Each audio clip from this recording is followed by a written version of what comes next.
दोस्तों, नवरात्रि का महापर्व बहुत ही शुभ और मंगलकारी माना जाता है। नवरात्रि के पूरे 9 दिन गंगा जल की हर एक बूंद की तरह पवित्र माने जाते हैं। यह शुभ समय भक्तों के जीवन में खुशियों की सौगात लेकर आता है। दोस्तों, आपको बता दें, 2020 में इस साल मां दुर्गा हाथी पर सवार होकर पृथ्वी लोक में पधारेंगे शास्त्रों में वर्णित है।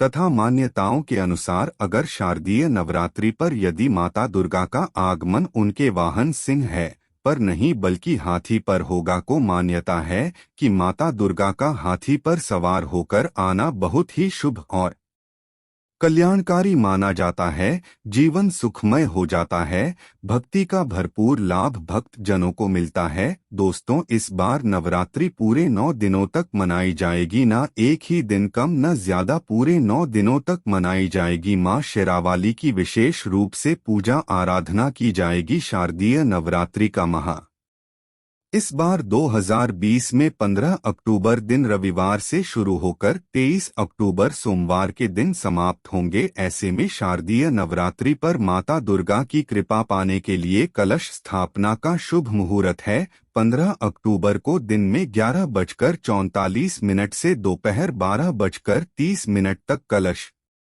स्थापना का शुभ मुहूर्त रहेगा। महाव्रत में की गई ऊर्जा बहुत ही शुभ मानी जाती है। इससे समस्त देवी देवताओं की कृपा प्राप्त होती है और पूजा पाठ का फल कई लाख पुनः प्राप्त होता है। ऐसे में जो व्यक्ति नवरात्र आने से पहले घर से ये चीजें बाहर कर देता है तो उसके घर में मां वैष्णो का होगा आगमन, माता लक्ष्मी का होगा वास। मां शेरावाली आपकी झोली खुशियों से भर देंगे। इसीलिए नवरात्र आने से पहले घर से ये चीजें फौरन हटा दें। दोस्तों, आज हम कुछ ऐसे ही गलतियों के बारे में जानेंगे जो अगर आपके घर में भी होती है तो माता लक्ष्मी कभी नहीं करती ऐसे घर में प्रवेश। फिर चाहे आप कितने की पूजा पाठ कर लो, माता लक्ष्मी ऐसे घर में कभी नहीं आती। ऐसे घर से देवी देवता भी हमेशा रहते हैं नाराज। दोस्तों, पूरी जानकारी को देखने के लिए इस वीडियो को अंत तक जरूर देखें। सच्ची श्रद्धा से कमेंट बॉक्स में लिखे जाएं मां लक्ष्मी के लिए एक लाइक तो बनता है। दोस्तों, सबसे पहले नवरात्रि के पहले ही मंदिर की अच्छी तरह से साफ सफाई कर लें। मंदिर के अंदर अगर पुरानी मालाएं हैं, टूटी फूटी मूर्तियां हैं, उसके साथ ही खाली माचिस की डिब्बी रखे हुए हैं तो उन्हें बाहर फेंक दें तथा खंडित मूर्ति को किसी नदी में प्रवाहित कर दें। घर में छोटे बच्चों को नवरात्रि का व्रत नहीं रखना चाहिए। इससे उनकी जान को खतरा हो सकता है क्योंकि इस व्रत में शरीर को अधिक शक्ति की जरूरत होती है। माता शेरावाली की तस्वीर अगर कांच के फ्रेम की है और वह हल्की सी भी अगर टूटी हुई हो तो ऐसी कांच को बदलवा लें या ऐसी तस्वीर को जल में विसर्जित कर दें। टूटी मूर्ति की पूजा करने से, टूटी तस्वीर की पूजा करने से आपकी श्रद्धा, भक्ति, व्रत आदि सब जाता है, आपका व्रत खंडित हो जाता है। दोस्तों, नवरात्रि के 9 दिन बहुत ही पवित्र होते हैं। नवरात्र के 9 दिनों घर को साफ सुथरा और पवित्र रखना अति आवश्यक है। इसीलिए नवरात्रि के 9 दिनों में ब्रह्मचर्य का पालन किया जाता है और तामसिक भोजन ग्रहण नहीं किया जाता। नवरात्रि के 9 दिनों में माता रानी के भक्तों को प्याज, लहसुन, मांस, मदिरा और अंडे से दूर रहना चाहिए। अधिकतर भक्त नियम का पालन भी करते हैं लेकिन वह एक गलती कर बैठते हैं, वहां नवरात्रि के 9 दिनों में अपने घर इन अपवित्र चीजों को रख लेते हैं। ऐसा भूल कर भी नहीं करना चाहिए। भागवत पुराण के अनुसार नवरात्रि के 9 दिनों तक माता रानी अपने भक्तों के घर में वास करती है। अगर आप भी चाहते हैं कि माता रानी आपके घर में बात करें तो आप अपने घर के वातावरण को पवित्र रखें और नवरात्रि शुरू होने से पहले ही अपने घर से प्याज, लहसुन में अंडा और मदिरा को बाहर निकाल दें। अपने घर को साफ रखें। इन वस्तुओं को घर से बाहर निकालने के बाद अपने घर में गंगा जल का अवश्य करें। भगवत गीता में भगवान कृष्ण कहते हैं, बगैर गंगा जल छिड़का कोई भी मंगल कार्य सफल नहीं माना जाता। गंगा जल का छिड़काव स्वयं भगवत गीता में श्री कृष्ण ने बताया था। अगर आपके घर में गंगा जल न हो तो मार्केट से गौमूत्र ला सकते हैं और गौमूत्र लाकर आप गौमूत्र का अपने घर में छिड़काव करें। बस थोड़ा सा पानी में डाल लें, इससे आपके घर का वातावरण पवित्र हो जाएगा, घर में मौजूद नकारात्मक ऊर्जा भी नष्ट हो जाएगी। और जिस घर में वातावरण पवित्र होता है और नकारात्मक ऊर्जा नहीं होती, वह माता रानी का आभास सदैव होता है। नवरात्रि के पहले आप अपने पूरे घर की अच्छी तरह से साफ सफाई कर ले। घर में जो भी फालतू सामान है, फटे पुराने कपड़े, उन्हें बाहर निकाल दें। घर में बेकार पड़ा सामान नकारात्मक ऊर्जा लाता है, इसीलिए गंदगी बिल्कुल भी न करें। धूप दीप जलाकर वातावरण को स्वच्छ रखें।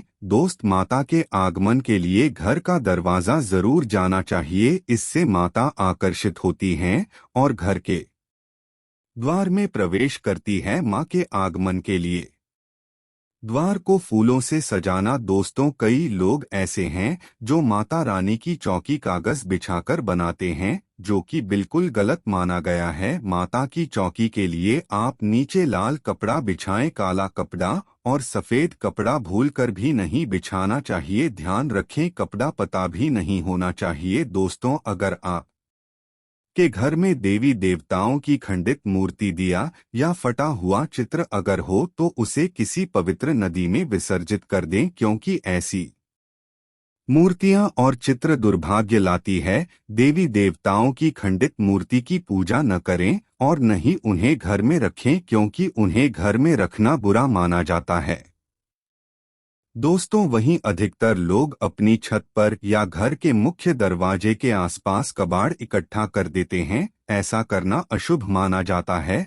अगर आपने भी अपने घर में घर के मुख्य दरवाजे पर या छत पर या फिर खासकर घर की उत्तर दिशा में कबाड़ इकट्ठा कर दिया है, तो नवरात्रि शुरू होने से पहले उसका को घर से अवश्य ही निकाल दें। दोस्तों, यदि आपके घर कोई भी बंद घड़ी है तो नवरात्रि शुरू होने से पहले उसे अपने घर से हटा दें और नई घड़ी ले आए, या उसकी मरम्मत कर वाले घड़ी को प्रगति का प्रतीक माना जाता है। बंद घड़ी समय से पीछे चलने वाली हमारी प्रगति में बाधा डाली जाती है, इसीलिए नवरात्रि शुरू होने से पहले ही आप बंद घड़ी को घर से बाहर निकाल दें। दोस्तों, अगर आपके घर के मंदिर में किसी भी तरह का कोई फालतू सामान रखा है, जैसे कि सड़े गले फूल, अगरबत्ती, धूपबत्ती के डिब्बे या माचिस आदि के डिब्बे, या कोई भी खाली पैकेट मंदिर में न रखें, या फिर कोई फटी पुरानी धार्मिक पुस्तक या भगवान के कोई भी पुराने कपड़े जो खाद गए हैं,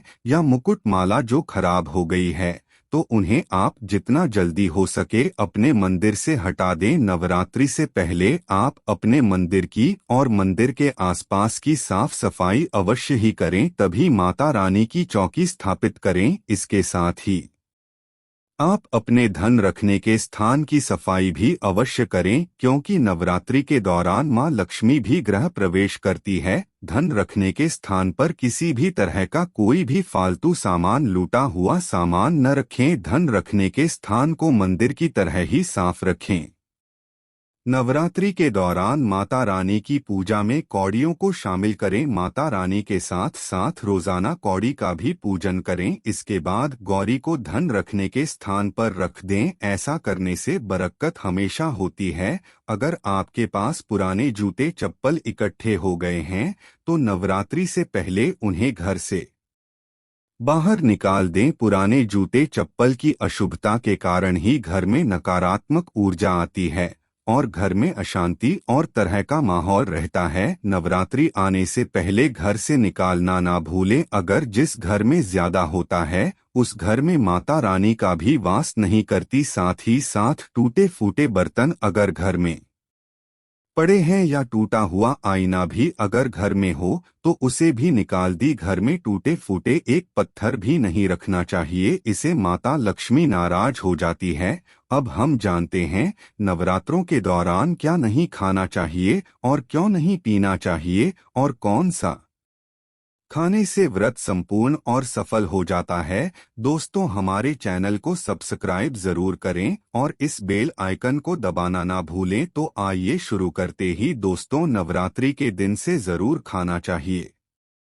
शास्त्रों में बताया जाता है कि भगवान के भोग में से बाद भी जरूर अर्पित किया जाता है। अगर आपका बुरा है तो आपको केला, पपीता, तरबूज और मीठे अंगूर जरूर खाना चाहिए। इन फलों से व्रतधारी को शक्ति मिलती है और रक्त संपूर्ण हो जाता है। शास्त्रों में बताया जाता है कि नवरात्रों के दिनों में सीता फल जरूर खाना चाहिए। सीताफल खाने से 10 ऐसी बीमारियां हैं जो खत्म हो जाती हैं। माना जाता है कि नवरात्रों के दिनों में सीताफल का घर में प्रवेश होना बड़ा ही शुभ माना गया है। सीताफल खाने से नवरात्रि का व्रत सफल हो जाता है, क्योंकि इसमें माता सीता का आशीर्वाद मिला हुआ होता है।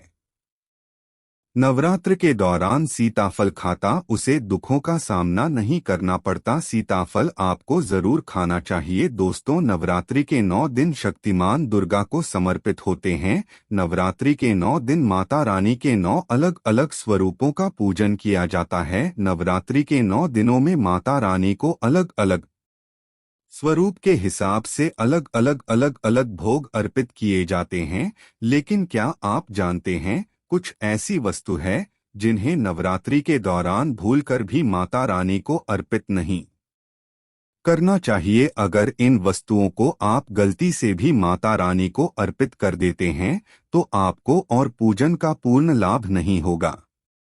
इसीलिए माता रानी की कृपा प्राप्त करने के लिए आपको यह जानना अति आवश्यक है कि वह कौन सी ऐसी वस्तु है जो माता रानी के पूजन में भूल कर भी इस्तेमाल नहीं करना चाहिए। तो आइए माँ का जयकारा लगाते हुए वीडियो को शुरू करते हैं। दोस्तों, नंबर 1, नवरात्रि के दौरान शादीशुदा महिला कुछ सफेद कपड़े पहनकर पूजा पाठ नहीं करना चाहिए। साथ ही साथ काले कपड़े भी नहीं पहनना चाहिए, इससे पूजा व्रत आदि खंडित हो जाती है।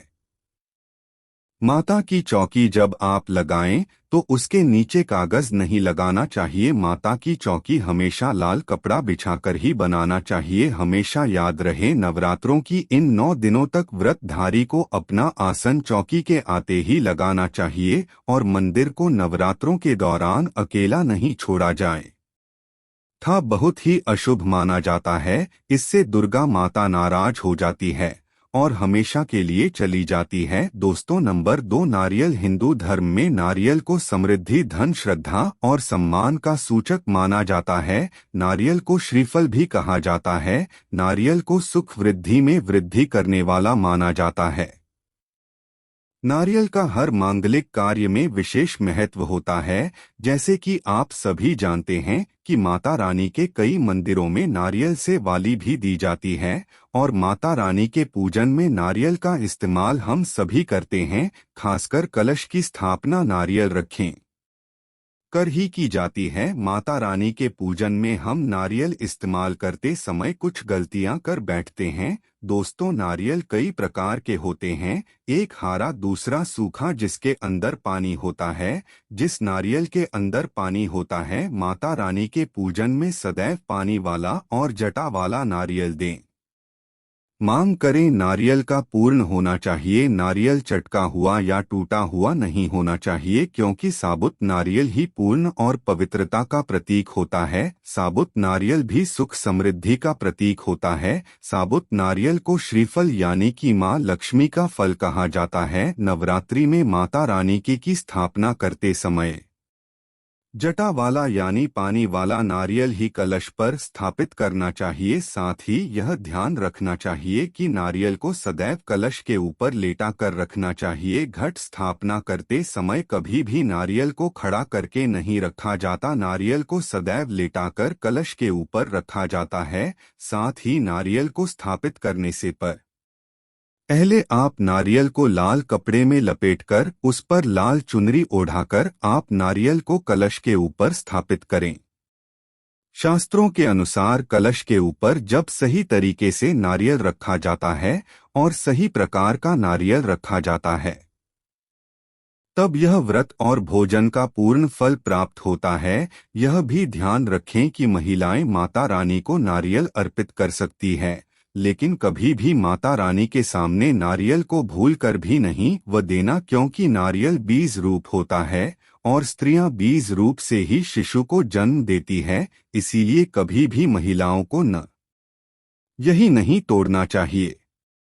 नवरात्रि में माता रानी का व्रत और पूजन किया जाता है, लेकिन नवरात्र के दौरान सबसे ज्यादा महत्व होता है कन्या पूजन का। दोस्तों, माना जाता है व्रत और उपासना से माता रानी इतना पसंद नहीं होती है जितना कि कन्या पूजन से होती है। नवरात्रि में छोटी छोटी कन्याओं को मारता रहा नहीं का स्वरूप माना जाता है। कन्याओं को भोग लगाया जाता है, उन्हें प्रसन्न किया जाता है और बदले में आशीर्वाद मांगा जाता है। कन्याओं को प्रसन्न करने के लिए इस आदि उपहार वगैरह दिए जाते हैं। माना जाता है अगर कन्याओं को कोई भेंट दी जाए और उसे खुशी खुशी स्वीकार कर ली तो इसका मतलब है माता रानी अर्थात माता वैष्णो ने भेंट स्वीकार कर ली। जिन पर कन्याएं प्रसन्न होती हैं तो समझो उन्हें माता रानी का आशीर्वाद मिल गया और माता रानी की कृपा से उन्हें मुहमांगा वरदान प्राप्त होता है। नवरात्रि में 2 साल से लेकर